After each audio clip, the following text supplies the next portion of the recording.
it's 2x squared equals 7x minus 8. So the first thing that you need to do is to get your 2x squared moved to the other side because it needs to equal 0.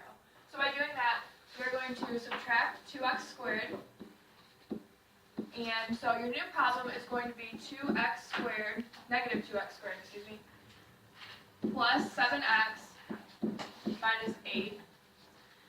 And then you have to implement the quadratic formula. So the quadratic formula is opposite b plus or minus the square root of b squared minus 4ac, and that is over 2a.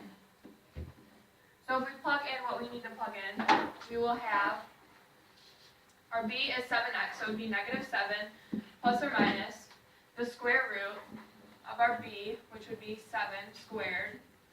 And then we have minus 4, and then our a term is negative 2, and our c term is negative 8. And that is all over 2a, and our a term, like I said before, is negative 2. So the answer to that would be, we plugged it into our calculator, you're going to plug in 7 squared minus 4 times negative 2 times negative 8. So when we do that, we get 7 squared minus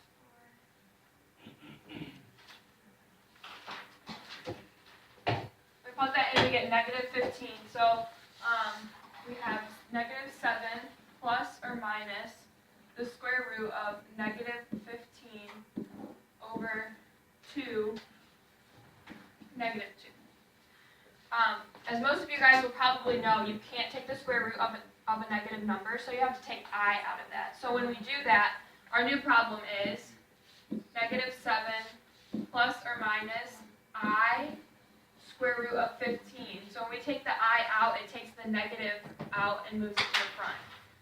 So that's over 2 negative 2. So then I would leave it like this. Like you could do, obviously you would change that. If you plugged it in, it would be 2 parentheses negative 2, close the parentheses so you get negative 4. So I would leave it like this when I wrote it because you can't simplify this anymore. But for your ACT, if you're taking the ACT, it might look something like this. Instead of it being negative 7 plus or minus the square root, or plus or minus I, the square root of 15 over negative 4, it might divide it up, and it might look something like 7 over 4 plus or minus the square root of, I, the square root of 15 divided by negative 4. So the reason that this is not negative anymore is because this is a negative 7, so it would cancel out. So this is what it would look like on your ACT. It might be one of the multiple choice things, but this is how I would simplify it.